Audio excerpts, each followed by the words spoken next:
อรุณสวัสดิ์เช้าวันใหม่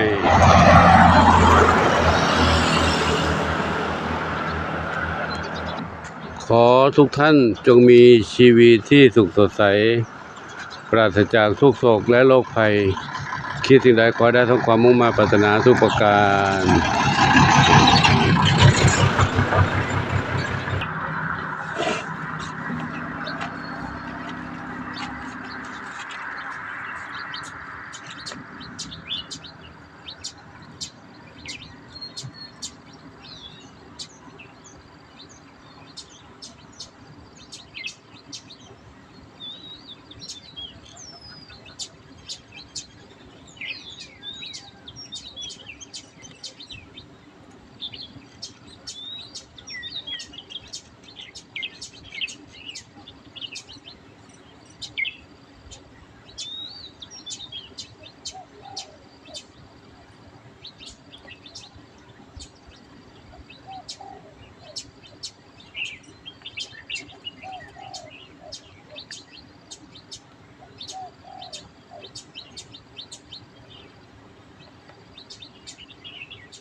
บรรยากาศยามเช้า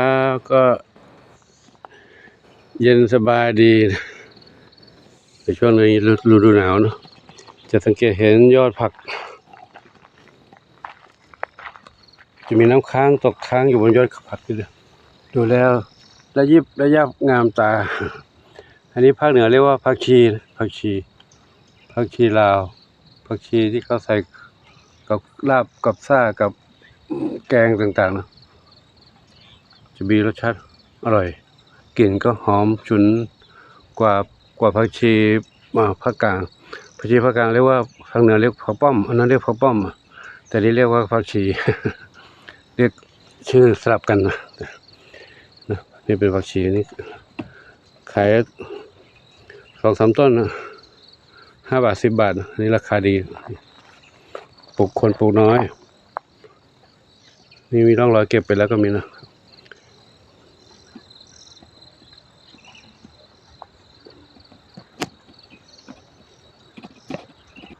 มาแปลงนี้ก็เป็นผักกาดเขียวปีนะสลับไว้ดองทำเป็นผักกาดดองมองไปไกลๆนั่นวันนี้ไม่มีหมอกจะเห็นภูเขาแล้ว มองเห็นภูเขาอยู่ไกลๆนั่นก็เป็นธรรมชาติชนบทสวยงามมาอีกด้านหนึ่งด้านนี้ที่ตะวันออกดวงอาทิตย์ก็ขึ้นส่องสู่ขอบฟ้าสว่างไสวงามตาธรรมชาติยามเช้าท้องทุ่งนาวัดโป่งชัยชัยหอมลำปางเข้ามาในวัดก็พบกับธรรมชาติต้นไม้แมกไม้นานามีน้องเหมียวคอยรอรับหลวงปู่อยู่ที่นี้กันน้องเหมียวน้องไก่ที่วัดโป่งชัยรอรับหลวงปู่กันมาแล้วใครมาน้องอะไรลูกน้องสีทองแม่สีทองรออยู่ตรงนี้ รออยู่ตรงนี้แม่สีทองด้านนี้แพนด้าหนวดแอบเล่นอะไรกันลูกแพนด้าหนวดเล่นอะไรกัน ตอนออกบิณฑบาตหลวงปู่เอาอาหารมาให้เขากินแล้วเข เขาก็ไม่ค่อยไม่หิวแล้วเนาะเราเล่นกันนี่เล่นกันตรงนี้เล่นอะไรกันแอบเล่นอะไรกันกับจามจุลีมาอยู่ข้างนอกกับพวกเขาเนี่ยเนาะอยู่ในนี้เล่นด้วยกันได้ดีอุ้ย เดี๋ยวดูเมียในบ้านก่อนนะเล่นกันละเดี๋ยวดูเมียบ้านใหญ่ก่อนเนอะเข้ามาในบ้านแล้วน้องแมวอยู่ทางไหนกันน้องแมวไม่มารับหลวงปู่แล้วนอนหนาวกันหรือ อยู่ตรงนี้ชอบปากกาทองอ่อนด้านนี้วิ่งมาสีลูกสี่โชคดีรักษาแผลรักษามดลูก ลูกอักเสบหายแข็งแรงดีวิ่งมารับหลวงปู่แล้วเดี๋ยวไปดูถนนอีกหน่อยเนาะเมื่อคืนเขาตอนตี 5 ตี 4กว่าตี 5มาปลุกหลวงปู่ให้ตื่น ปลุกหลวงปู่ให้ตื่นปู่นอนตรงนี้เขามาขึ้นมานี่เต็มเลยมารอมาตรงนี้เต็ม ตอนนี้เขาได้กินอาหารแล้วเขาก็ไปเล่นกันละแยกย้ายกันไปเล่นกันนะแล้วนี่น้องนี่ก่อนน้องขาวเทากับดำสนิท มาที่ไรก็เห็นนอนกอดกันอยู่อย่างนี้ทุกวันนะฮะ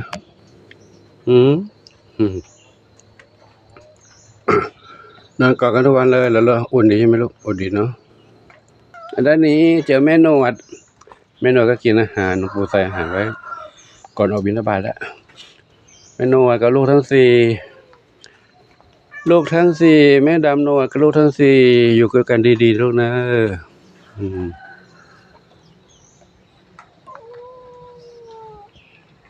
ด้านนี้น้องดำแว่น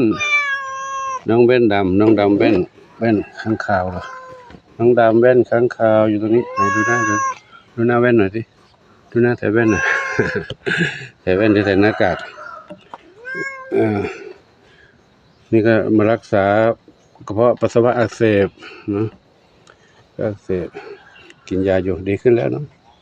ดีขึ้นแล้วแม่สามสีนวลกับลูกชวนฝันเอาวิ่งเล่นข้างนอกนะหนูปล่อยออกมาเล่นข้างนอกเด้อตอนนี้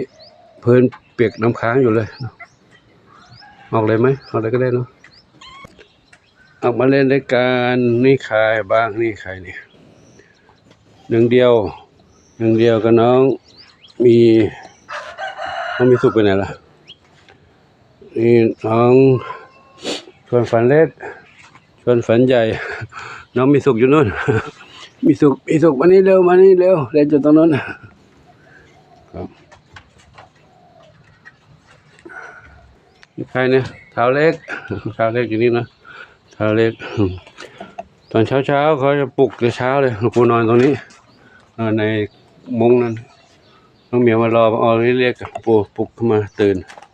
ให้ตื่นถ้าเขาเรียกอะไรรู้เวลาหลวงปู่จะต้องตื่นมาเขาจะมาปลุกตื่นมาอ้อน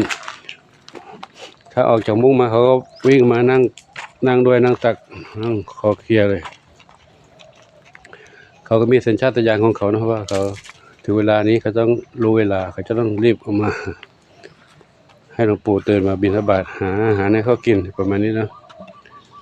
นี่หลวงปู่คิดเองนะอาจจะเป็นไปได้ทีนี้ถ้าหากว่าวันไหนหลวงปู่ไม่ได้นอนที่นี่ไปเดินธุดงค์ไปปฏิบัติธรรมน้องเหมียวก็เมียวเนาะมาเล่นกันละ เด็กเขามีความรักมีความผูกพันหลวงปู่เป็นทั้งพ่อเป็นทั้งแม่เป็นทั้งเพื่อนเล่นเป็นทั้งพี่เขาอยู่ด้วยกันเด็กเล็กเด็กน้อยถ้าวันไหนที่หลวงปู่ไม่ได้อยู่เอาไปปฏิบัติธรรมไป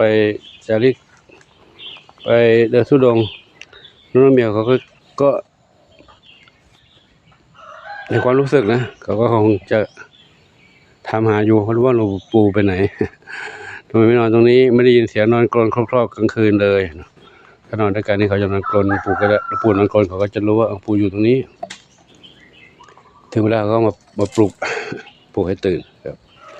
อันนี้เป็นสัญชาตญาณของสัตว์ผู้มีความรักมีความซื่อสัตย์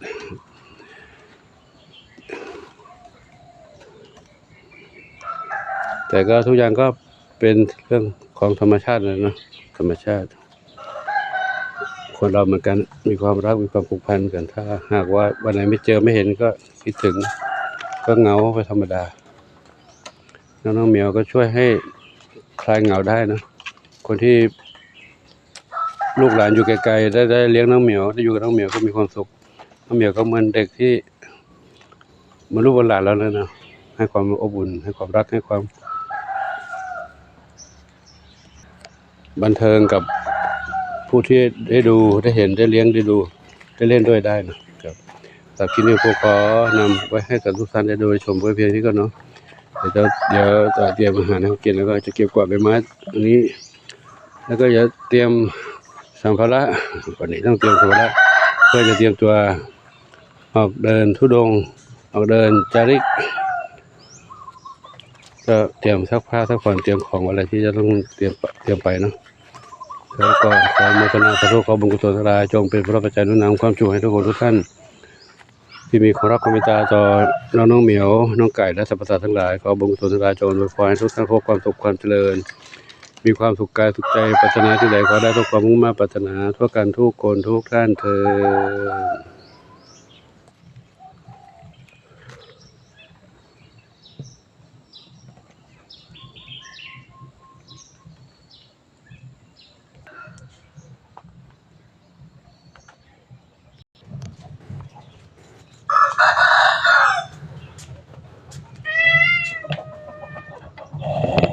ปุยฝ้าย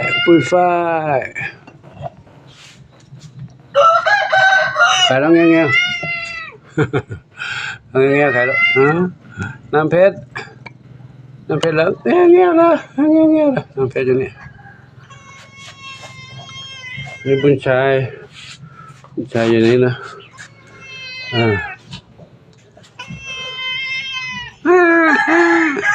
อยู่นี่ก่อนลูกเด้อออกมาไม่ได้กัดกันหลวงปู่ไม่ได้อยู่ใกล้ๆหลวงปู่จะทำภารกิจกับลูกเด้อเดี๋ยวปู่ปล่อยมานะลูกนะเดี๋ยวแป๊บนึงลูกเด้อใจเย็นๆนะ